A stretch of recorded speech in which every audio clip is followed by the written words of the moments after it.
तो हम बात कर रहे थे पॉलिटी के एमसीक्यूज़ की, ठीक है, पूरा पूरा पॉलिटी कवर करेंगे एमसीक्यूज़ से। तो हम बात कर चुके हैं किसकी, हिस्टोरिकल बैकग्राउंड की। अब बात करते हैं salient features of the constitution, ठीक है। तो टोटल 35 क्वेश्चंस कवर करेंगे यार, कोशिश करेंगे 35 क्वेश्चन से पूरे पूरे जो इंपॉर्टेंट चीज़ें हैं, सेलिएंट फीचर्स से, इंपॉर्टेंट पॉइंट्स हैं, इंपॉर्टेंट फैक्ट्स हैं, वो कवर हो जाए, ठीक है। तो ये एक ऐसा क्वेश्चन है यार जहाँ से आपने 2-3 बार इस क्वेश्चन को कर लिया तो यहाँ से बाहर क्वेश्चन आ ही नहीं सकता, बन ही नहीं सकता, कोई वैरायटी ही नहीं है जिससे बाहर बन सके। इस क्वेश्चंस को आप अप्लाई कर सकते हो for the dynamic part and as well as the static part, दोनों जगह में अप्लाई कर सकते हैं। तो स्टार्ट करते हैं क्वेश्चन नंबर 1 से। क्वेश्चन नंबर 1 क्या है, the Indian constitution is described as a living document which the following is the most appropriate reason for this. जो इंडियन कॉन्स्टिट्यूशन है उसको एक लिविंग डॉक्यूमेंट क्यों बोलते हैं, ये हमसे पूछा गया है। रीजन बताना है भाई कि लिविंग डॉक्यूमेंट क्यों है। एग्जीक्यूटिव हैव मोर से इन अमेंडमेंट ऑफ द कॉन्स्टिट्यूशन, ना भाई ना। लेजिस्लेचर का इंपॉर्टेंट रोल है, मतलब सही बात है कि एग्जीक्यूटिव का ज़्यादा से है, बट यहाँ पे अप्रूवल तो चाहिए ही चाहिए भाई पार्लियामेंट का। So this is incorrect. Long living tradition of secularism in India society, Indian society is reflected in the constitution. इससे कुछ लेना नहीं है भाई लिविंग डॉक्यूमेंट बोलने का। Indian constitution allow its amendment in order to adjust itself to changing constitution, changing condition and needs. बिल्कुल सही बात है। जो इंडियन कॉन्स्टिट्यूशन है ना, उसमें अमेंडमेंट अलाउ हैं जिससे एडजस्ट कर सके उसको with changing condition and need. इसीलिए इसको क्या बोलते हैं भाई, एक लिविंग डॉक्यूमेंट बोलते हैं। जिंदा आदमी है, मरा हुआ नहीं है, किसी अंदर चेंजेस पॉसिबल हैं। क्वेश्चन 2 है, with reference to the due process of law consider the following statement. हमको बात किसकी करनी है, ड्यू प्रोसेस ऑफ लॉ की बात करनी है। It checks that the law does not deprive the life and liberty of a person and the law made is fair just and not arbitrary. जो ड्यू प्रोसेस ऑफ लॉ है ना, ये एक American constitution से लिया गया है। हमारे पास दो चीज़ें हैं, due process of law and एक है प्रोसीजर एस्टेब्लाइज्ड बाय लॉ। दो चीज़ें होती हैं भाई, ठीक है। Due process of law and procedure established by law.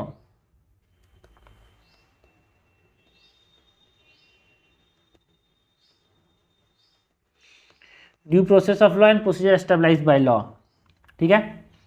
It checks that the law does not deprive the life and liberty of a person, है ना। लॉ ऐसा ना हो कि भाई आदमी के लाइफ को ही ले जाए। And the law made is fair and just and not arbitrary, कुछ भी अजीबोगरीब नियम ना बने। इसको कौन देखता है भाई, ड्यू प्रोसेस ऑफ लॉ देखता है। As compare to the procedure established by law, due process of law has a narrow interpretation. क्या स्टेटमेंट सही बात है यार ना, बिकॉज जो ड्यू प्रोसेस ऑफ लॉ है ना उसका वाइडर है ना, वाइडर इंटरप्रिटेशन है। ड्यू प्रोसेस ऑफ लॉ का वाइडर इंटरप्रिटेशन है।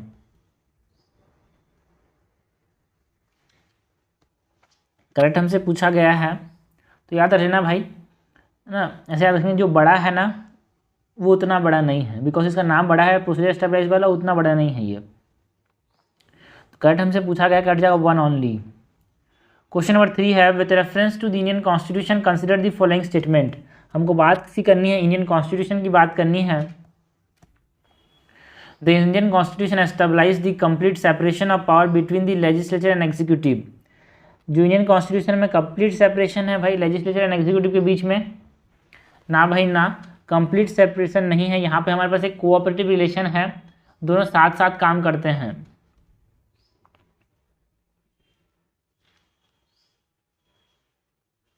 हमारे यहाँ तो पता है भाई जो एग्जीक्यूटिव है and it is the part of the legislature, because हमने देखा है जो प्राइम मिनिस्टर है, द काउंसिल ऑफ मिनिस्टर हैं, वो तो पार्लियामेंट का पार्ट है ना, ये तो एग्जीक्यूटिव का पार्ट है। ये पार्लियामेंट क्या है, parliament is legislature. Indian parliament is sovereign body like the British parliament, ना भाई ना, इंडियन पार्लियामेंट सोवरेन बॉडी नहीं है, बिकॉज वो कॉन्स्टिट्यूशन के अंदर काम करता है। सो कॉन्स्टिट्यूशन इज हमारे देश में क्या है, कॉन्स्टिट्यूशन इज सोवरेन, है ना। ब्रिटिश के अंदर हमारे पास पार्लियामेंट इज सुप्रीम, वो जो भी बोल दिया वो चल जाएगा, बट हमारे यहाँ कॉन्स्टिट्यूशन के अंदर काम करना पड़ता है, उसको जुरिसडिक्शन ऑफ द कॉन्स्टिट्यूशन के अंदर काम करना पड़ता है। द कलेक्टिव रेस्पॉन्सिबल और collective responsibility of the executive to the legislature is one of the prominent feature of the parliamentary form of government.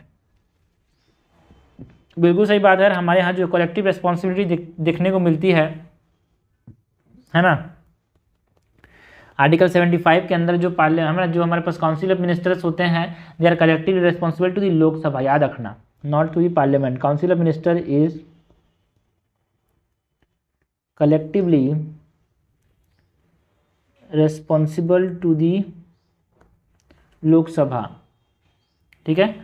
So the collective responsibility of the executive to the legislature is one of the prominent feature of the parliamentary form of the government of India। बिल्कुल सही बात है, ठीक है। तो हमसे क्या पूछा गया है यार, करेक्ट पूछा गया है, करेक्ट जाएगा 3 ओनली, आंसर हो जाएगा सी। क्वेश्चन नंबर 4 है which of the following are the unitary features in Indian constitution. हमको बताना है कि इनमें से कौन से यूनिटरी फीचर्स हैं, है ना। यूनिटरी फीचर्स कौन कौन से हैं भाई, तो यूनिटरी फीचर्स के अंदर सबसे इंपॉर्टेंट क्या क्या चीज़ें हैं मैं बता रहा हूँ। Integrated judiciary is unitary feature, बिल्कुल सही बात है। सिंगल सिटीजनशिप क्या है हमारे पास, यूनिटरी फीचर है।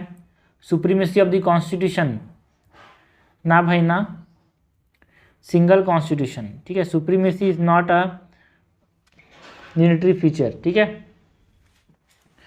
सुप्रीमेसी ऑफ द कॉन्स्टिट्यूशन या फिर रिजिडिटी ऑफ द कॉन्स्टिट्यूशन अगर बोले ना, तो वो तरह से एक फेडरल फीचर है ना। बाई कैमरलिज्म, 2 हाउस हैं, 2 हाउस मतलब है ना, राज्यसभा और लोकसभा, तो एक तरह से फेडरल नेचर को बता रहा है। राज्यसभा में कौन रिप्रेजेंट होते हैं, स्टेट्स, तो एक तरह से ये क्या है, फेडरल कैरेक्टर है भाई, it is a federal feature. Supreme of the constitution का मतलब समझना भाई, सुप्रीमेसी मतलब कॉन्स्टिट्यूशन बोलता है कि हमारा देश कैसा है, फेडरल है। तो हम अगर बोल दे रहे हैं कि कॉन्स्टिट्यूशन सुप्रीम है तो फेडरल ही रहेगा, यूनिटरी नहीं हो पाएगा। तो सुप्रीमिटी ऑफ द कॉन्स्टिट्यूशन या फिर rigidity of the constitution is the part of the unitary feature. और हम कौन कौन से यूनिटरी फीचर की बात कर सकते हैं भाई, है ना। All India services are an example of, all India services are an example of unitary feature, ठीक है। जो एमरजेंसी प्रोविजंस हैं वो हमारे पास यूनिटरी फीचर का एग्जाम्पल है ना। अगर हमारे पास बोलता flexibility of the constitution, rigidity is a federal feature, flexibility of constitution is a unitary feature, ठीक है। तो ये सब चीज़ें हैं। तो करेक्ट हमसे पूछा गया है, करेक्ट हो जाएगा ए 1 और 2 ओनली। क्वेश्चन नंबर 5 है consider the following statement about the constitution of India. हमको कॉन्स्टिट्यूशन ऑफ इंडिया की बात करनी है, हमसे इनकरेक्ट पूछा गया है कॉन्स्टिट्यूशन ऑफ इंडिया के बारे में। A large structural part of the constitution is derived from the Government of India Act of 1935। बिल्कुल सही बात है, जो गवर्नमेंट ऑफ इंडिया एक्ट 1935 से मोड ऑफ दी, है ना, एक बहुत बड़ा स्ट्रक्चर वहाँ से लिया गया है। लाइक दी एडमिनिस्ट्रेटिव डिटेल्स, है ना, एडमिनिस्ट्रेटिव डिटेल्स हो गया, गवर्नर के ऑफिस हो गया, है ना, पब्लिक सर्विस कमीशंस हो गया, ठीक है, इमरजेंसी प्रोविजंस हो गया, जो फेडरल स्कीम्स हैं वो सब, ये सब कहाँ से लिए गए हैं, गवर्नमेंट ऑफ इंडिया एक्ट 1935 से लिए गए हैं। तो सही बात है कि एक लार्ज स्ट्रक्चर जो कॉन्स्टिट्यूशन के अंदर है वो गवर्नमेंट ऑफ इंडिया एक्ट 1935 से लिया गया है। The fundamental right enshrined in the constitution cannot be taken away in any circumstances। गलत बात है भाई, fundamental rights are not absolute, ठीक है। they can be taken, they can be suspended during the national emergency except 20 and 21।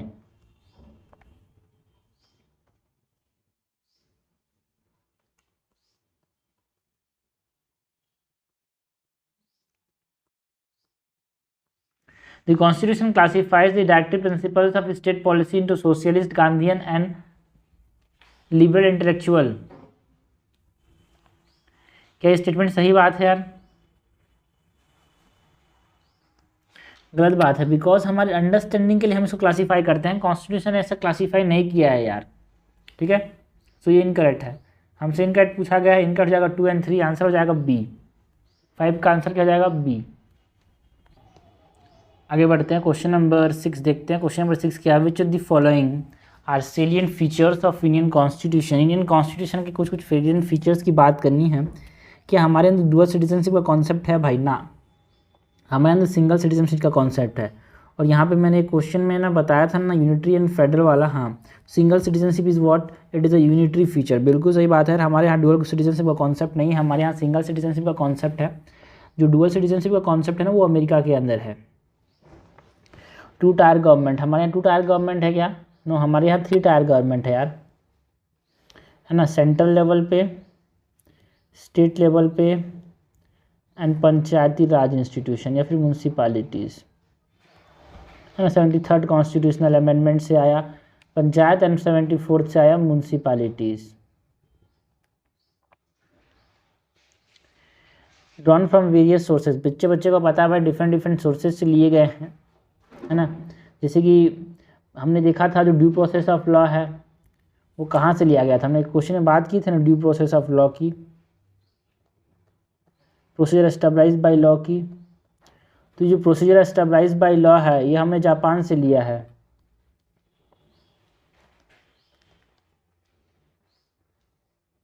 Due process of law हमने Britain से लिया है, ठीक है ना। पार्लियामेंट्री फॉर्म ऑफ गवर्नमेंट, बिल्कुल सही बात है, हमारे पास पार्लियामेंट्री फॉर्म ऑफ गवर्नमेंट है, करेक्ट हमसे पूछा गया है ना। मेनली तो हमारे पास जो अपना कॉन्स्टिट्यूशन है mainly government of India act 1935 से आया, बट हमने बहुत सारे कंट्रीज से उनकी इंपॉर्टेंट अच्छी चीज़ों को लिया है। करेक्ट हमसे पूछा गया, करेक्ट जाएगा यहाँ पे 3 और 4, आंसर हो जाएगा डी। क्वेश्चन नंबर 7 है consider the following pairs sources and features borrowed. अब देखो वही पूछा गया, डिफरेंट सोर्सेज से बात की जा रही है ना। तो Weimar constitution of Germany, Germany से क्या लिया है हमने भाई, जर्मनी से क्या लिया है, फेडरल स्कीम लिया है क्या, नो। हमने जो फेडरल स्कीम है वो कहाँ से लिया, गवर्नमेंट ऑफ इंडिया एक्ट 1935 से लिया, मैंने शुरुआत में ही बात की थी, ठीक है।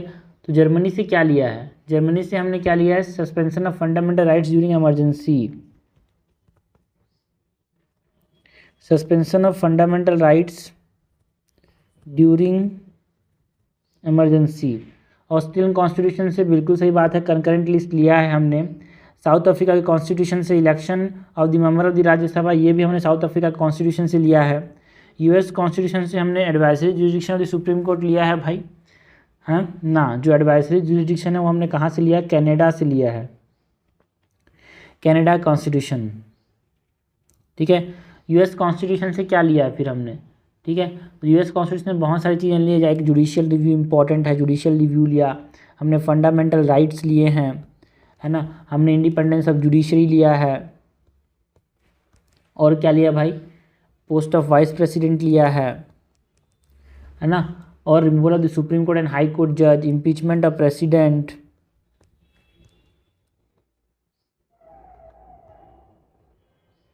ओके। तो ये सब हमने कहाँ लिया, यूएस के कॉन्स्टिट्यूशन से लिया है। करेक्टली मैच हमसे पूछा गया है, करेक्टली मैच हो जाएगा 2 और 3, आंसर हो जाएगा यहाँ पे 7 का बी। क्वेश्चन नंबर 8 है विच the following regarding constitutional provision for secularism is incorrect और आर इनकरेक्ट। सेक्युलरिज्म की बात करनी है, सेक्युलरिज्म के बारे में इनकरेक्ट क्या है, सेक्युलरिज्म के बारे में जो प्रोविजंस हैं कॉन्स्टिट्यूशन के अंदर उसके बारे में हमसे पूछा गया है इनकरेक्ट, ठीक है। हमको पूछा गया है सेक्युलरिज्म के बारे में इनकरेक्ट बताना है। The Indian concept of secularism implies a complete separation of religion, ना भाई ना, हमारे देश में कोई कंप्लीट सेपरेशन नहीं है ना। हमारे यहाँ कोई कंप्लीट सेपरेशन नहीं है, जो कंप्लीट सेपरेशन है ना वो कहाँ का कॉन्सेप्ट है, ये वेस्टर्न कॉन्सेप्ट है भाई। हमारे यहाँ हम क्या करते हैं, है ना, हमारे यहाँ जो रिलीजन है ना वो फंक्शन करते हैं, है ना, अंडर इंस्टीट्यूशन, ठीक है। हमारे इंडिया के अंदर क्या है भाई, एक पॉजिटिव कॉन्सेप्ट है सेक्युलरिज्म का, इक्वल रेस्पेक्ट देने की बात करते हैं हर रिलीजन को, ठीक है। हमारे पास क्या करते हैं, हम इक्वल रेस्पेक्ट देने की बात करते हैं, नॉट सेपरेशन, ठीक है। हम बात करते हैं equal respect to all religion. The term secularism was the part of the original constitution, गलत बात है यार, ये भी गलत बात है, बिकॉज हमने देखा है कि जो 42nd कॉन्स्टिट्यूशनल अमेंडमेंट एक्ट हुआ था कहाँ से, 1976 से, उससे हमने क्या किया, सेक्युलरिज्म टर्म को ऐड किया। The provision of equality of opportunity, the provision of equality of opportunity for all citizen in matters of public employment reveal the secular character of Indian state, ना भाई बिल्कुल सही बात है ना। सेक्युलर कैरेक्टर मतलब सिर्फ धर्म की बात नहीं होती, हमने इक्वालिटी ऑफ अपॉर्चुनिटी बात की ना, हर सिटीजन को, चाहे वो किसी भी धर्म से रिलेटेड हो, हमने इक्वालिटी ऑफ अपॉर्चुनिटी की बात की, है ना। In matters of public employment reveals the secular character of Indian state, बिल्कुल सही बात है। आर्टिकल 16 के अंदर ये बताया गया है कि हाँ भाई इक्वल अपॉर्चुनिटी देंगे हम हर आदमी को इन एम्प्लॉयमेंट। तो इनकट हमसे पूछा है, इनकट हो जाएगा 1 और 3, करेक्ट हमसे, सॉरी 1 और 2 इज इनकट, आंसर हो जाएगा ए। क्वेश्चन नंबर 9 है consider the following pair about the Indian constitution. हमको इंडियन कॉन्स्टिट्यूशन की बात करनी है, इंडियन कॉन्स्टिट्यूशन के बारे में हमसे पूछा गया है क्या, करेक्ट, ठीक है। इंडियन कॉन्स्टिट्यूशन के बारे में हमसे क्या पूछा गया, करेक्ट पूछा गया है। 4th शेड्यूल के अंदर क्या बताया गया, allocation of the seats in the Lok Sabha to the states, ना भाई ना, allocation of seats in the Rajya Sabha के बारे में बताया गया है 4th शेड्यूल के अंदर, ठीक है ना, नॉट राज्यसभा। ओके, तो हमारा ट्रिक क्या था भाई, हमारे पास ट्रिक था ये शेड्यूल याद करने का, tier of old PM. T से सबसे पहले जो फर्स्ट शेड्यूल है वो टेरिटरी के बारे में डील करता है, ठीक है।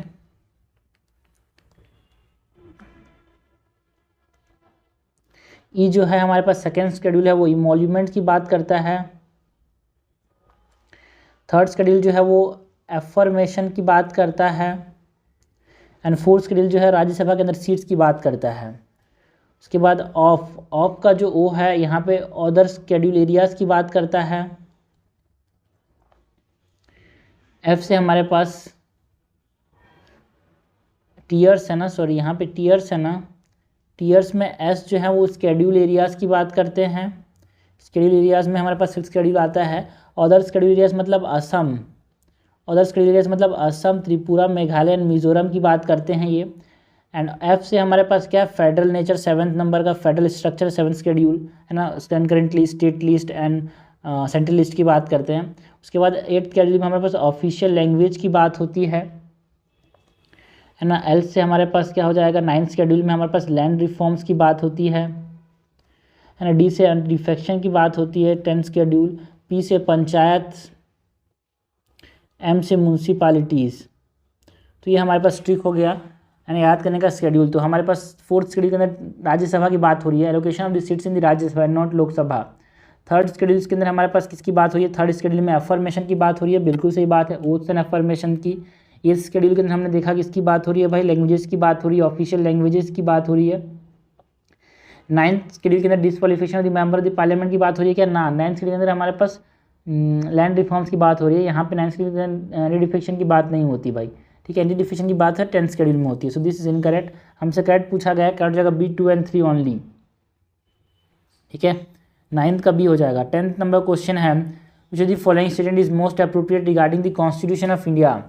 हमको बात किसी करनी है भाई, कॉन्स्टिट्यूशन ऑफ इंडिया की बात करनी है। ओके, तो मोस्ट अप्रोप्रिएट बात करनी है कॉन्स्टिट्यूशन ऑफ इंडिया के लिए। The constitution is a document that provides for the accumulation of all power only in one institution. क्या कॉन्स्टिट्यूशन बोलता है कि जितने भी पावर हैं एक ही इंस्टीट्यूशन में डाल दें? ऐसा नहीं बोलता भाई कॉन्स्टिट्यूशन, बिकॉज जब भी when ever there is concentration of power there is misuse of power, तो यहाँ पे कंसंट्रेशन जैसे होगा इसका मिसयूज हो जाएगा।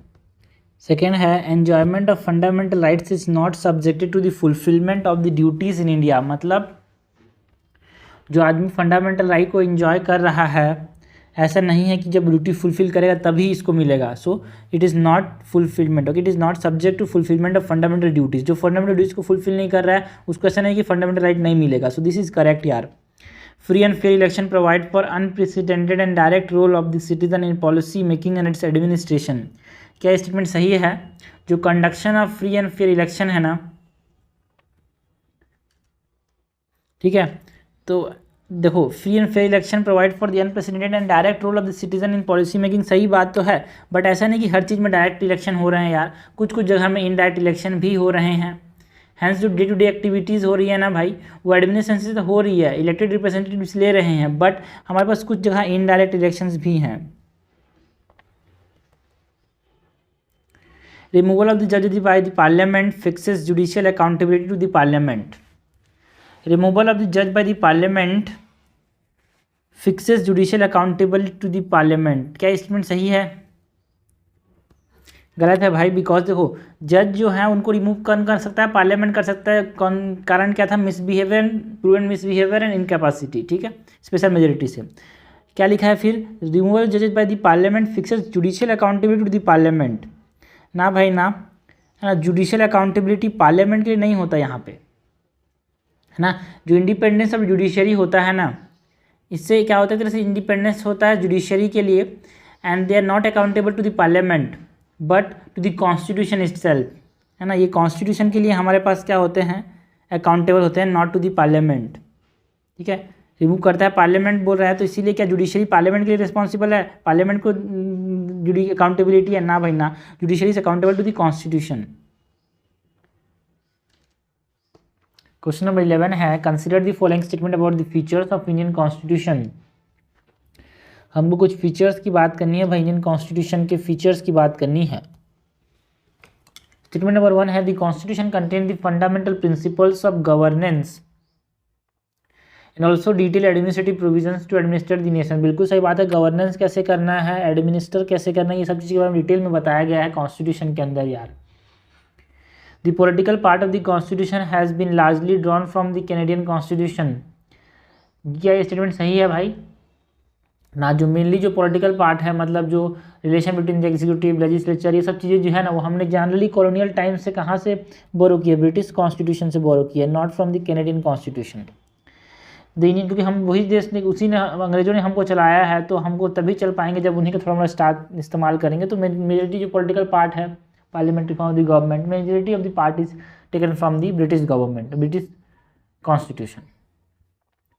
The Indian Constitution adopted universal adult franchise on the basis of election to the Lok Sabha and the State Legislative Assembly ever since the enactment of the Constitution। बिल्कुल सही बात है, जब से हमारा कॉन्स्टिट्यूशन इनैक्ट हुआ था ना भाई, तब से यूनिवर्सल एडल्ट फ्रेंचाइज हमने अपना लिया था। पहले हमारा 21 ईयर था minimum age of voting, but उसको 61 कॉन्स्टिट्यूशनल अमेंडमेंट से 18 में कर दिया गया, 61 कॉन्स्टिट्यूशनल अमेंडमेंट ऑफ 1988 के अंदर। ठीक है, ये भी सही है भाई, हमने यूनिवर्सल फ्रेंचाइज अपनाया है। करेक्ट हमसे पूछा गया, कट जाएगा 1 और 3, आंसर हो जाएगा ए। क्वेश्चन नंबर 12 है consider the following statement in the context of Indian constitution. हमको बात किसी करनी है भाई, इंडियन कॉन्स्टिट्यूशन की बात करनी है हमसे। इनकैट पूछा गया है इंडियन कॉन्स्टिट्यूशन के बारे में। The term liberty means licence to do what one like. Liberty का मतलब क्या होता है भाई? Licence to what one like, कुछ भी कर सकता है कोई आदमी, जो मन करे वो, है ना। लिबर्टी का मतलब होता है absence of restraint on activities of individual, है ना, जिससे उनको अपॉर्चुनिटीज मिल पाए to develop their individual personality. So it is not means licence to do what, कोई भी जो चाहे वो कर सके, इसको लिबर्टी नहीं बोलते भाई। It is the absence of restraint.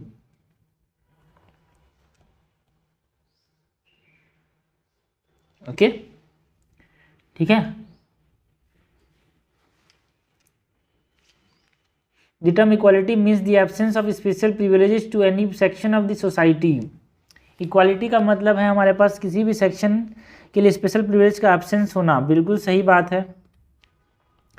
And the principle of liberty, equality and fraternity should be treated separately and can not be unified. गलत बात है भाई, जो प्रिंसिपल्स हैं लिबर्टी का, इक्वालिटी का, है ना, उनको सेपरेट ट्रीट नहीं करना है, उनको ट्रीट करना है एक साथ, ट्रिनिटी के फॉर्म में, है ना। ये ट्रिनिटी बनाते हैं जो हमारे पास लिबर्टी है, इक्वालिटी है, फ्रेटर्निटी, एक दूसरे से जुड़े हुए हैं, एक को दूसरे के बिना नहीं दे सकते। सो दे बोल रहा है दे आर ट्रीटेड सेपरेटली बोल रहा है, तो गलत बोल रहा है भाई। इनकट हमसे पूछा है, इनकट जाएगा 1 और 3, आंसर हो जाएगा सी। 30 नंबर क्वेश्चन है India is a republic, what does this statement mean. India Republic है मतलब क्या समझते हैं? जो हेड है ना भाई, इट इज़ इलेक्टेड। ठीक है, इंडिया रिपब्लिक है, इसका मतलब क्या समझते हैं, है ना, wasting of the political sovereignty in the people. बिल्कुल सही बात है, यही तो रिपब्लिक है।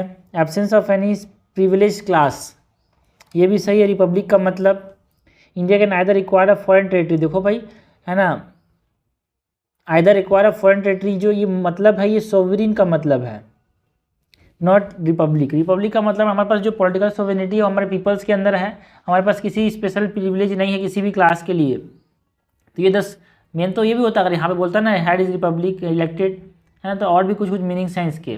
तो करेक्ट हमसे पूछा गया, कट जाएगा बी। 2 और 3 ओनली यहाँ पे करेक्ट हैं। ओके, रिपब्लिक का मतलब absence of privilege class and the political sovereignty जो है वो पीपल्स के अंदर है।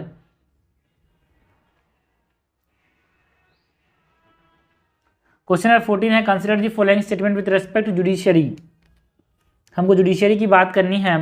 Scope of judicial review power of the supreme court of India is wider than the court of United States. का जुडिशियल रिव्यू का जो पावर है इंडिया के अंदर वो बड़ा है as compare to United States. क्या ये स्टेटमेंट सही है भाई? पहला गलत है, बिकॉज जो सुप्रीम कोर्ट का जो जुडिशियल रिव्यू का जो पावर है वो कम है।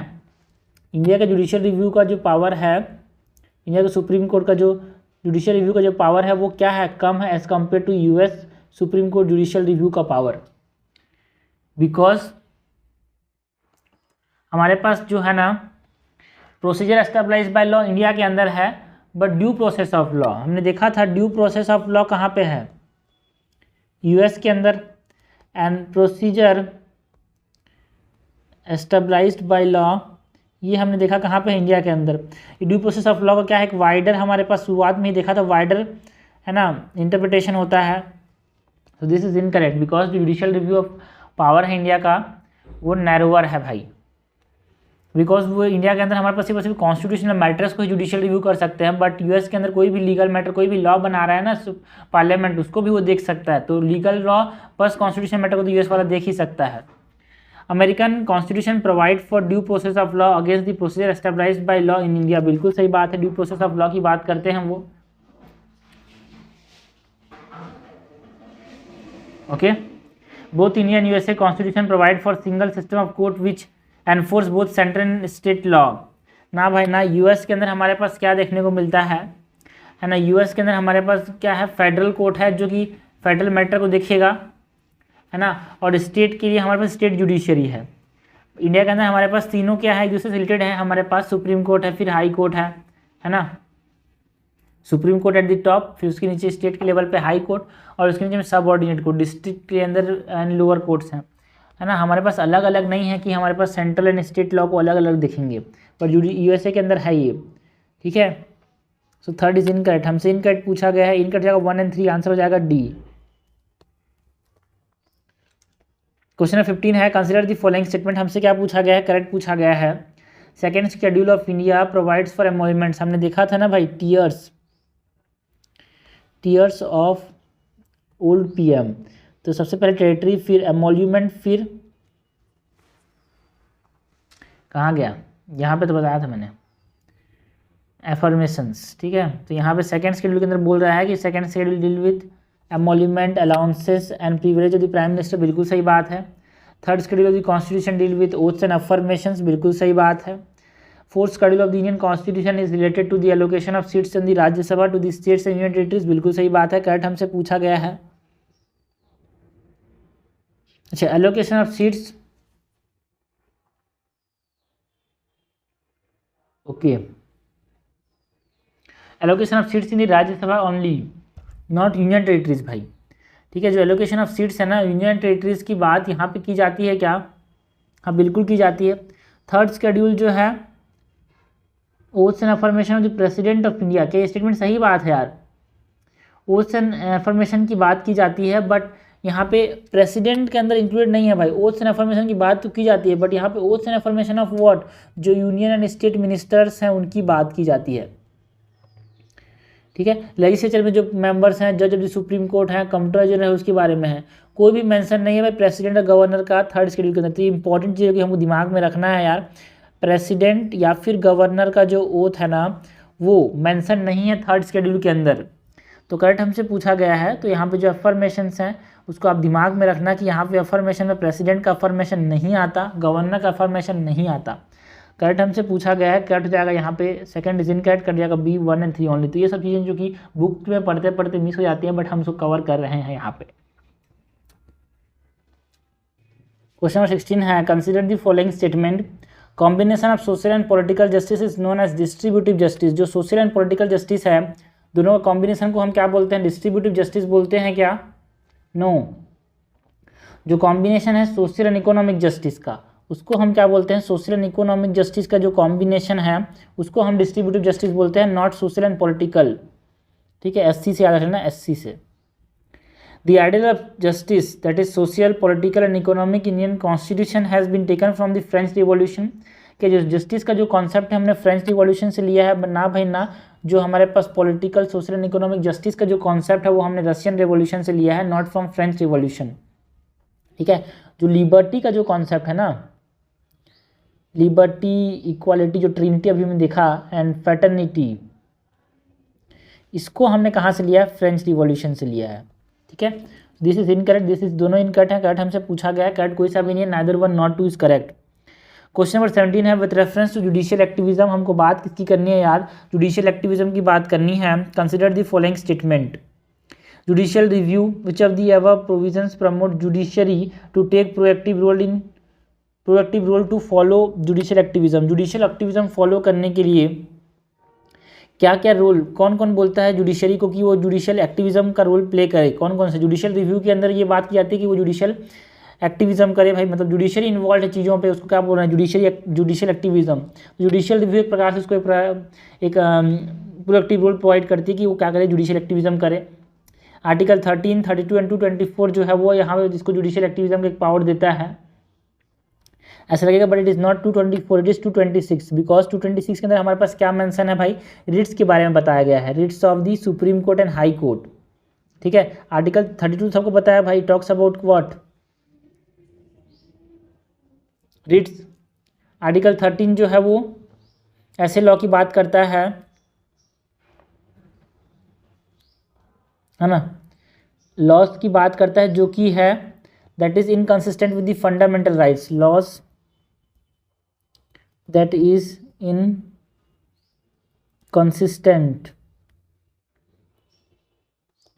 With fundamental rights, supervisory power of high courts on lower courts. ये भी एक तरह से जुडिशियल एक्टिविज्म कर रहा है यार, ठीक है। पब्लिक इंटरेस्ट लिटिगेशन, बिल्कुल सही बात है, जो PIL है ना वो एक प्रकार से क्या कर रहा है, जुडिशियल एक्टिविज्म की बात कर रहा है ना।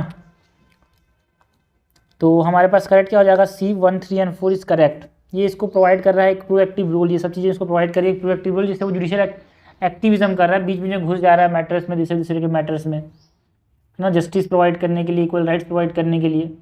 बट कभी कभी कॉन्फ्लिक्ट आ जाता है भाई इसके साथ, जुडिशियल जो चीज़ें हैं वो कॉन्फ्लिक्ट में आती हैं लेजिस्लेचर या फिर एग्जीक्यूटिव के साथ, बट हाँ चीज़ें तो हैं भाई हैं।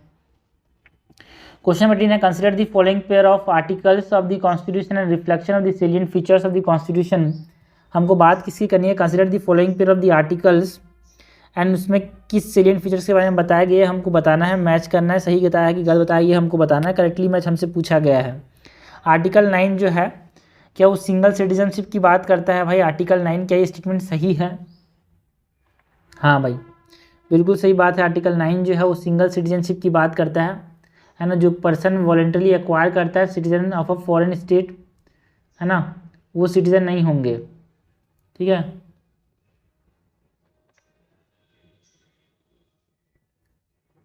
अरे यार साथी छोड़ो, यस 9 जो है वो बात करता है किसके बारे में, सिंगल सिटीजनशिप, मतलब समझना, सपोज करो अक्षय कुमार का एग्जांपल लेते हैं, अक्षय कुमार जो है उन्होंने क्या किया, कनाडा का सिटीजनशिप ले लिया, तो क्या वो इंडिया के सिटीजन रहेंगे, नहीं रहेंगे, तो सिंगल सिटीजनशिप है यहाँ पे हमें, ठीक है।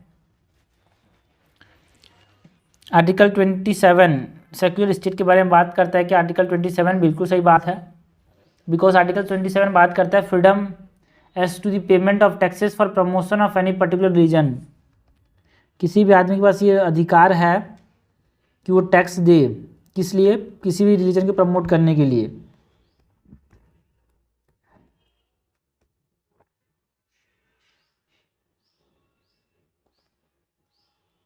है ना। स्टेट को प्रोहिबिट करता है कि वो किसी रिलीजन को फेवर करे, बट लोग कर सकते हैं ऐसा, सो है ना। आर्टिकल 27 एक सेकुलर स्टेट के बारे में बात करता है, बिकॉज ये प्रोहिबिट भी करता है स्टेट को कि वो पर्टिकुलर रिलीजन को फेवर कर रहा है, किसी भी, है ना, पैट्रोनाइज कर रहा है, फिर सपोर्ट कर रहा है किसी पर्टिकुलर रिलीजन को, सो एक तरह से वो क्या कर रहा है, सेकुलर नेचर के बारे में बता रहा है, सेकुलर स्टेट के बारे में बता रहा है आर्टिकल 27। आर्टिकल 315 जो है वो क्या बात करता है, यूनिवर्सल एडेल्ट फ्रेंचाइज की बात करता है कि ना, यूनिवर्सल एडेल्ट फ्रेंचाइज के बारे में आर्टिकल 326 बात करता है यार। आर्टिकल 315 जो है ना वो किसके बारे में बात करता है, पब्लिक सर्विस कमीशन को बनाने की बात करता है, पब्लिक सर्विस कमीशन को बनाने की बात करता है, both at the central level and at the state level. कौन, 324 से लेकर 328 तक तो सबको पता है कि भाई इलेक्शन कमीशन के साथ रिलेटेड है, तो 326 जो है वो किसके साथ रिलेटेड है, यूनिवर्सल एडेल्ट फ्रेंचाइज के साथ रिलेटेड है। एंड आर्टिकल 353 जो है वो यूनिटरी बायस के बारे में बता रहा है, बिल्कुल सही बात है, एक तरह से इमरजेंसी के समय जब इमरजेंसी प्रोक्लेम होगा तो क्या इफेक्ट होगा हमारे पास एग्जीक्यूटिव पावर्स का, उसके बारे में बता रहा है, जो यूनियन है उसका, है ना, क्योंकि जो यूनियन का जो पावर है, जो स्टेट का जो पावर उसको दिया जाएगा, यूनियन को दे दिया जाएगा इमरजेंसी के समय, तो एक तरह से यूनिटरी बायस को बता रहा है आर्टिकल 353, इमरजेंसी के समय ये काम में आता है। तो करेक्टली मैच हमसे पूछा गया, करेक्टली मैच हो जाएगा यहाँ पे 1, 2 एंड 4, आंसर हो जाएगा बी। ओके ना, क्वेश्चन नंबर 19 है, consider the following statement regarding the Indian constitution. हमको बात किसकी करनी है भाई? इंडियन कॉन्स्टिट्यूशन की बात करनी है। The constitution of India establish a federal system of government which include independent judiciary supremacy of the constitution. बिल्कुल सही बात है यार, है ना। The Indian constitution contain unitary features like strong centre, all India services and integrated judiciary. बिल्कुल सही बात है, हमने देखा था। The term federation has been used in article 1 of the Indian constitution. क्या आर्टिकल 1 में फेडरेशन टर्म इस्तेमाल किया गया है? ना भाई ना, फेडरेशन टर्म आर्टिकल 1 में इस्तेमाल नहीं किया गया। आर्टिकल 1 में हमारे पास क्या बोलता है? India as an union of the state बोला गया है। तो ये गलत है भाई, बिकॉज आर्टिकल 1 में यूनियन ऑफ स्टेट्स बोला गया है। India that is Bharat shall be union of state ऐसा बोला गया है, ठीक है। And Indian federation is not result of agreement, है ना। यूनियन स्टेट्स का मतलब क्या है भाई?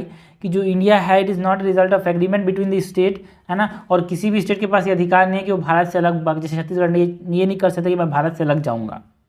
बट अमेरिका के अंदर जो स्टेट्स हैं वो फेडरेशन है, तो वो एक एग्रीमेंट से बने हुए हैं और वो हट नहीं सकते हैं। पर इंडिया के अंदर एग्रीमेंट का रिजल्ट नहीं है भाई, जो स्टेट का जो नेशन बना है वो, तो वो हट नहीं सकते, ठीक है। तो करेक्ट हमसे पूछा गया है, करेक्ट जाएगा 1 और 2, आंसर हो जाएगा 19 का सी। 20 नंबर क्वेश्चन है, which of the following contain the philosophical part of the Indian constitution. Philosophical part कहाँ पे है भाई इंडियन कॉन्स्टिट्यूशन के अंदर? Directive principles of state policy में है क्या? कि fundamental rights and fundamental duties के अंदर है? कि fundamental rights and directive principles of the state policies के अंदर है? कि fundamental rights fundamental duties and directive principles of state policy के अंदर है? तो इसको तो बच्चा भी सही कर देगा यार, है ना। बट कुछ लोग कन्फ्यूज़ हो जाएंगे यहाँ पे, फंडामेंटल ड्यूटीज़ को भी समझेंगे। यहाँ पे फिलोसॉफिकल पार्ट है ना, जो फंडामेंटल राइट है और जो डीपीएसपीज हैं, यही हमारे पास क्या है भाई? फिलोसॉफिकल पार्ट को बना रहे हैं, ठीक है। और जो फंडामेंटल राइट्स हैं वो कहाँ से लिए गए हैं? याद रखना भाई, फंडामेंटल राइट्स हैं अमेरिका से लिए गए हैं, यूएसए से। एंड डायरेक्टिव प्रिंसिपल्स कहाँ से लिए गए हैं? आयरिश से, आयरलैंड से, याद रखना। डायरेक्टिव प्रिंसिपल्स कहाँ से लिए गए हैं? आयरलैंड से। तो ये फिलोसॉफिकल पार्ट हो गया, है ना। और जो हमारे पास एक पॉलिटिकल पार्ट वाला क्वेश्चन भी देखा था हमने, पॉलिटिकल पार्ट मेनली कहाँ से लिया गया है? पॉलिटिकल पार्ट मेनली हमारे पास कहाँ से लिया गया है? ब्रिटिश से लिया गया है। और हमारे पास जो फिलोसॉफिकल पार्ट है उसमें आता क्या क्या है? डीपीएसपीज आते हैं और फंडामेंटल राइट्स आते हैं, फंडामेंटल ड्यूटीज़ नहीं आते। क्वेश्चन नंबर 21 की बात करते हैं। Consider the following statement regarding the Indian parliamentary system. हमको बात किसकी करनी है भाई? इंडियन पार्लियामेंट्री सिस्टम की बात करनी है। The constitution of India opted for a synthesis of the British and the American parliamentary system of the government. क्या स्टेटमेंट सही बात है यार? बिल्कुल सही बात है ना। ऐसा लगेगा but it is incorrect, because हमारे यहाँ ब्रिटिश पार्लियामेंट्री सिस्टम को इस्तेमाल किया गया है, not American parliamentary system, only the British parliamentary system. The Indian parliamentary system is based on the principles of cooperation and coordination between the legislative and the executive organ। बिल्कुल सही बात है, हमारे पास कोऑपरेशन एंड कोऑर्डिनेशन की बात करते हैं executive and legislature के बारे में। करेक्ट हमसे पूछा गया, करेक्ट जगह B2 ओनली। क्वेश्चन 22 है, which of the following is are the feature of the parliamentary government in India. हमको बात करनी है पार्लियामेंट्री गवर्नमेंट इन इंडिया की। पार्लियामेंट्री गवर्नमेंट इन इंडिया के फीचर्स की बात करनी है। क्या मेजोरिटी पार्टी रूल होता है भाई पार्लियामेंट्री गवर्नमेंट इन इंडिया? बिल्कुल सही बात है। Membership of minister in the legislature, जो मिनिस्टर्स हैं उनका लेजिस्लेचर में पार्ट है, बिल्कुल सही बात है। हमारे यहाँ जो लेजिस्लेचर है is the part of the executive ना, executive is the part of the legislature, because जो काउंसिल ऑफ मिनिस्टर है जो कि एग्जीक्यूटिव का पार्ट है वो पार्लियामेंट के अंदर आते हैं भाई, which is a part of the legislature. Leadership of the prime minister और the chief minister in states, बिल्कुल सही बात है। Collective responsibility of the executive to the legislature, ये भी सही बात है। 22 का आंसर क्या हो जाएगा यार? 22 का करेक्ट आंसर पूछा गया, करेक्ट आंसर हो जाएगा डी। 23 है, in the context of Indian polity consider the following statement. हमको बात किसी करनी है, इंडियन पॉलिटी की बात करनी है। The term secular was added to the preamble of the Indian constitution by the 42nd constitutional amendment act of 1976। बिल्कुल सही बात है, हमने देखा था यार। According to article 28 of the constitution, no person shall be compelled to pay any taxes for promoting a particular religion. देखो article 27 में हमने बात की थी, किसके अंदर बात की थी? आर्टिकल 27 में हमने बात की थी, है ना, कि no person shall be compelled to pay any taxes for the promotion of a particular religion. ये हमने 28 में नहीं बात की थी, 27 के अंदर बात की थी, ठीक है। आर्टिकल 28 किसके बारे में बात करता है? आर्टिकल 28 बात करता है हमारे पास, है ना, no religious restriction shall be provided in any educational institution maintain by the state. कहीं भी एजुकेशनल इंस्टीट्यूशन में कोई पर्टिकुलर रिलीजन का रेस्ट्रिक्शन नहीं कर सकते भाई। Okay, so second is incorrect. Article 30 provide the right to any citizen in India to conserve its distincting language, culture and script. बिल्कुल सही बात है। ओके, लेकिन स्क्रिप्ट के बारे में बात नहीं करते। देखो भाई, article distinctive culture, language and script के बारे में आर्टिकल 29 बात करता है, 30 बात नहीं करता, आर्टिकल 29 बात करता है। आर्टिकल 39 जो है वो all minorities shall have the right to administer the educational institution of their choice, इसकी बात करता है, नॉट आर्टिकल 29। ठीक है, तो जो कंजर्व करने की बात करता है कल्चर को, आर्टिकल 29 बात करता है। Article 30 talks about what, all the minorities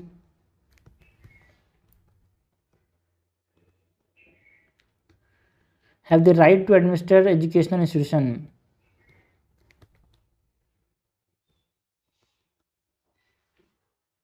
okay, so correct हमसे पूछा गया है, करेक्ट जाएगा 1 ओनली, आंसर हो जाएगा बी। 24 है which of the following judgement और cases held that the Indian constitution is founded on the bedrock of the balance between fundamental rights and directive principles of state policy. तो बच्चे को पता होना चाहिए भाई, हमारे यहाँ directive principles and fundamental rights के बीच में एक बैलेंस है। वो कौन से केस ने बताया था? मिनर्वा मिल केस ने बताया था। ठीक है, मिनर्वा मिल केस 1980 में हमारे पास बोला था कि जो इंडियन कॉन्स्टिट्यूशन है वहाँ पे fundamental rights versus directive principles of state policies के बीच में क्या होना चाहिए? एक बैलेंस होना चाहिए। ऐसा किसने बताया था? मिनर्वा मिल केस ने ये फाउंडेशन लिया था। ठीक है, एजुकेशन द भारती ये जजमेंट था, उसने तो बताया किसके बारे में बताया था? हमको बेसिक स्ट्रक्चर के बारे में बताया था, बट जो balance between fundamental rights and DPSPs के बारे में मिनर्वा मिल केस ने बताया था। 25 है with respect to the Indian constitution which of the following provision have been derived from the government of India act 1935। जो गवर्नमेंट ऑफ इंडिया एक्ट 1935 है वहाँ से कौन कौन से प्रोविजंस लिए गए हैं ये हमसे पूछा गया है। तो क्या emergency provisions government of India act 1935 से लिए गए हैं भाई? बिल्कुल सही बात है, emergency provision government of India act 1935 से लिए गए हैं। जुडिशरी भी एक प्रकार से गवर्नमेंट ऑफ इंडिया एक्ट 1935 से लिया गया है। बट जो appointment of the state governor by the centre है ना, appointment of the state governor by the centre जो है ना, ये कहाँ से लिया गया है भाई? कैनेडियन कॉन्स्टिट्यूशन से लिया गया है। कैबिनेट सिस्टम कहाँ से लिया गया है? पॉलिटिकल स्ट्रक्चर का पार्ट है ये। और इसको कहाँ हमने देखा भाई, पॉलिटिकल पार्ट को किससे लिया गया है? हमने ब्रिटिश कॉन्स्टिट्यूशन से लिया गया है। करेक्ट हमसे पूछा गया है, करेक्ट जाएगा सी 1 और 2 ओनली। क्वेश्चन नंबर 26 की बात करते हैं। Which of the following schedule deal with the allocation of seats in the Rajya Sabha to the states and union territories. तो अभी तो हमने बात कर ली भाई, तो तुम्हें याद ही हो गया, बट फिर से होता tiers of old PM, territory emolument, affirmations and Rajya Sabha. तो यहाँ पे 4th शेड्यूल है भाई। Which of the following aim है ना, which of the following aims at stabilising a political democracy in India. कौन बात करता है पॉलिटिकल डेमोक्रेसी बनाने की? Fundamental rights and directive principles of state policy, fundamental duties, fundamental rights and directive principles of fundamental duties. देखो एक political democracy होता है, एक होता है इकोनॉमिक डेमोक्रेसी। ठीक है, फंडामेंटल राइट्स जो है वो पॉलिटिकल डेमोक्रेसी देने की बात करते हैं, एंड डीपीएसपी जो है ना वो इकोनॉमिक डेमोक्रेसी देने की बात करते हैं। Okay,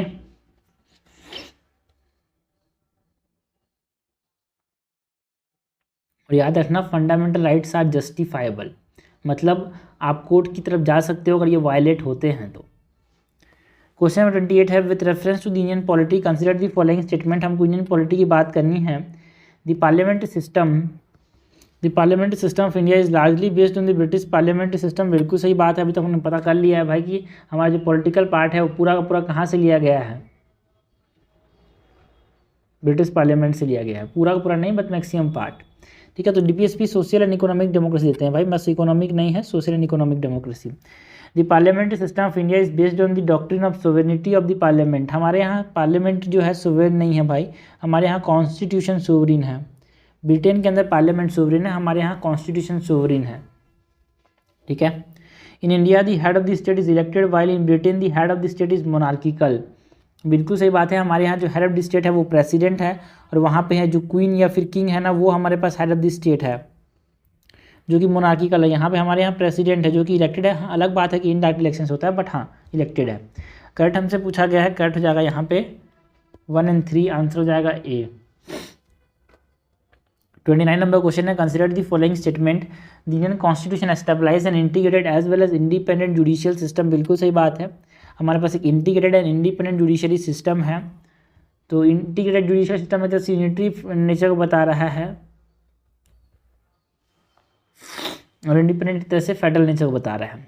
the constitution of India begin the constitution of India being federal in structure divide all power that is executive, legislative, financial, judicial. तो वही फेडरल का मतलब होता है सेंटर एंड स्टेट के बीच में डिवाइड होना, ठीक है। लेजिस्लेटिव, एग्जीक्यूटिव, ये सब चीज़ का मतलब क्या होता है, ये सब चीज़ का मतलब क्या होता है, डिवीज़न ऑफ पावर होता है, ठीक है, नॉट फेडरल। ये सब चीज़ का मतलब होता है डिवीज़न ऑफ पावर, ठीक है। ये सब चीज़ फेडरल नेचर को नहीं बता रहे हैं, डिवीज़न ऑफ पावर को बता रहा है। So this is incorrect. Correct हमसे पूछा कट जाएगा A1 ओनली। 29 है, सो 30 है, consider the following pairs country, और वहाँ से क्या बोरो किया, तो ऑस्ट्रेलियन कॉन्स्टिट्यूशन है। तो याद ही हो गया कंकरेंटली हमने कहाँ से लिया, ऑस्ट्रेलियन कॉन्स्टिट्यूशन से लिया है। कैनेडियन कॉन्स्टिट्यूशन हमने फ्रीडम ऑफ ट्रेड लिया है क्या, ना भाई ना। जो फ्रीडम ऑफ ट्रेड है वो कहाँ से लिया है, हमने ऑस्ट्रेलिया कॉन्स्टिट्यूशन से लिया है। एंड क्या ब्रिटिश कॉन्स्टिट्यूशन से हमने प्रेरोगेटिव रिट्स को लिया है, भाई बिल्कुल सही बात है। ब्रिटिश कॉन्स्टिट्यूशन से हमने पॉलिटिकल पार्ट्स को लिए हैं, पॉलिटिकल पार्ट्स के अंदर प्रेरोगेटिव रिट्स आते हैं, ठीक है। और जॉइंट सिटिंग का भी जो कॉन्सेप्ट है ना, वो भी हमने कहाँ से लिया, ऑस्ट्रेलियन कॉन्स्टिट्यूशन से लिया। तो ये चीज़ इंपॉर्टेंट है। एडवाइजरी जुरिडिक्शन कहाँ से लिया है हमने, एडवाइजरी जुरिडिक्शन कहाँ से लिया है, कैनेडियन कॉन्स्टिट्यूशन से। Advisory jurisdiction under article 143। Correctly match हमसे पूछा गया है, मतलब कुछ भी पूछ सकती है सुप्रीम कोर्ट पार्लियामेंट से, मतलब मैं पार्लियामेंट अगर पूछना चाहे तो सुप्रीम कोर्ट से कुछ भी पूछ सकता है किसी भी मैटर में। और आर्टिकल 142 क्या है भाई, आर्टिकल 142 है कंप्लीट जस्टिस के लिए सुप्रीम कोर्ट कुछ भी कर सकता है। करेक्ट हो जाएगा C 1 और 3 ओनली, ओके। क्वेश्चन नंबर 31 है, who among the following comment on the legality and propriety of the government expenditure. तो बच्चे को पता होना चाहिए भाई, legality and propriety of the government expenditure के बारे में CAG बात करता है, एंड CAG के एस्टेब्लिशमेंट के बारे में आर्टिकल 148 बात करता है, ओके ना। क्वेश्चन नंबर 32 देखते हैं, who among the following is refers to as the guardian of the Indian constitution. तो गार्जियन किसको बोलते हैं, बच्चे को पता होना चाहिए भाई। Guardian of the Indian constitution, Indian constitution को देख रेख करने वाला आदमी कौन है, तो सुप्रीम कोर्ट है यार। Guardian of the Indian constitution is what, supreme court, है ना। देख रेख करता है कॉन्स्टिट्यूशन का, कॉन्स्टिट्यूशन के साथ देश चल रहा है कि नहीं चल रहा है। In which of the following judgement the supreme court rule that the constituent power of parliament and article 368 does not enable it to alter the basic structure। तो बेसिक स्ट्रक्चर को अल्टर नहीं कर सकता। आर्टिकल 368 के अंदर ये Keshavchandra Bharti case में बोला था, जो कि 1973 बोलते हैं इतिहास के सबसे बड़ा केस बोल सकते हैं इंडिया के इतिहास में, जिसने हमारे देश की डेमोक्रेसी को बचाया, बेसिक स्ट्रक्चर डॉक्ट्रिन दिया इसने, है ना। क्वेश्चन 34 है, who among the following was were a member of the drafting committee of the constituent assembly. Drafting committee के कौन कौन से इसमें मेंबर थे भाई, तो ये तो सही ही है कि भाई हाँ B.R. अम्बेडकर तो होंगे ही होंगे, एन गोपाल स्वामी भी थे मेंबर यार, है ना। मोहम्मद सदुल्ला भी थे, NBL मीटर भी थे। तो करेक्ट हमसे पूछा गया, करेक्ट हो गया D, सारे के सारे इसमें मेंबर थे ड्राफ्टिंग कमेटी के। चेयरमैन कौन थे, B.R. अम्बेडकर। क्वेश्चन 35 है, which of the following directive principles were added by 42nd amendment. कौन कौन से डायरेक्टिव प्रिंसिपल्स को 42nd अमेंडमेंट जो कि 1976 में हुआ था, बहुत इंपॉर्टेंट है, सेक्युलर टर्म को भी ऐड किया गया था, है ना, उसमें डायरेक्टिव प्रिंसिपल्स को ऐड किया गया। The opportunity to secure opportunities for the healthy development of children. क्या ये ऐड किया गया 42nd अमेंडमेंट से, बिल्कुल सही बात है ना। ये आर्टिकल 39 के अंदर मैंशन है भाई, this to secure what, to secure opportunities for the healthy development of children, to secure opportunities for what, for healthy development of children, article 39 के अंदर मेंशन है, जिसको 42nd अमेंडमेंट से ऐड किया गया था, ओरिजिनल कॉन्स्टिट्यूशन में ये नहीं थे। Okay, state to minimise inequalities in income, status, facilities and opportunities, बिल्कुल सही बात है यार, है ना। ये हमारे पास आर्टिकल 38 के अंदर लिखा गया कि स्टेट को क्या करना है, मिनिमाइज करना है इनइक्वालिटी को, किसमें, इनकम में, अपॉर्चुनिटीज़ में। ये कहाँ लिखा है, आर्टिकल 38 के अंदर लिखा है, जो कि ऐड किया गया बाद में, ठीक है। To require the state to promote voluntary formation, autonomous functioning, democratic control and professional management of cooperative societies. देखो भाई, ये जो है ना कोऑपरेटिव सोसाइटीज़ की बात कर रहा है, एंड कोऑपरेटिव सोसाइटीज़ जो है ना वो हमारे पास कहाँ, किस आर्टिकल के अंदर आते हैं, कोऑपरेटिव सोसाइटीज़ जो हैं वो 43B के अंदर आते हैं, और इसको 97th अमेंडमेंट जो हुआ था वो 2011 में हुआ था, उसके थ्रू ऐड किया गया था, not during the 42nd constitutional amendment. तो फर्स्ट एंड सेकेंड जो है उसको 42nd कॉन्स्टिट्यूशनल अमेंडमेंट से ऐड किया गया था, ठीक है। और भी बहुत सारी चीज़ें जिनको 42nd कॉन्स्टिट्यूशनल अमेंडमेंट से ऐड किया गया था, है ना। 4 नए डायरेक्टिव प्रिंसिपल्स जिनको ऐड किए गए थे वो कौन कौन से हैं, सॉरी सिर्फ पहला ही होगा, बिकॉज जो 38 है ना, इसको to minimise inequalities in income जो है ना, इसको 42nd कॉन्स्टिट्यूशनल अमेंडमेंट से नहीं, 44th कॉन्स्टिट्यूशनल अमेंडमेंट से ऐड किया गया था। 4 डायरेक्टिव प्रिंसिपल्स हैं जिनको 42nd कॉन्स्टिट्यूशनल अमेंडमेंट से ऐड किया गया था। एक तो पहला वाला है जो कि बोलता है secure opportunities for the healthy development of children, article 39, ठीक है। और एक है 39A जो कि बात किसी करता है ना, आर्टिकल 39A किसकी बात करता है, ये हेल्दी डेवलपमेंट ऑफ चिल्ड्रन की बात करता है। आर्टिकल 39A ऐड किया गया जो कि बात करता है equal justice and provide free legal aid की बात करता है ये, ठीक है, ये ऐड किया गया।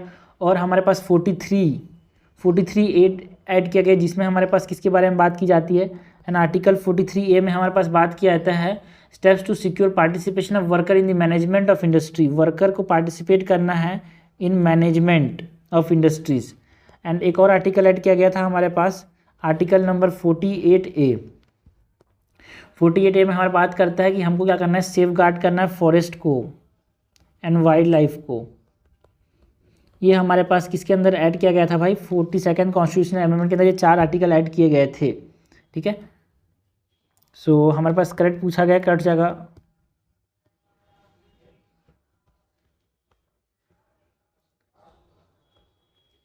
1 और 2,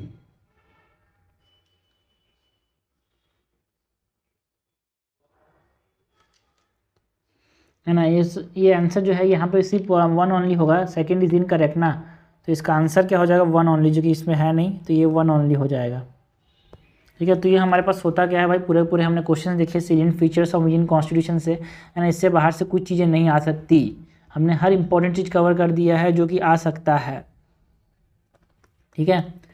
सो ये तो हो चुका भाई, ओके। सो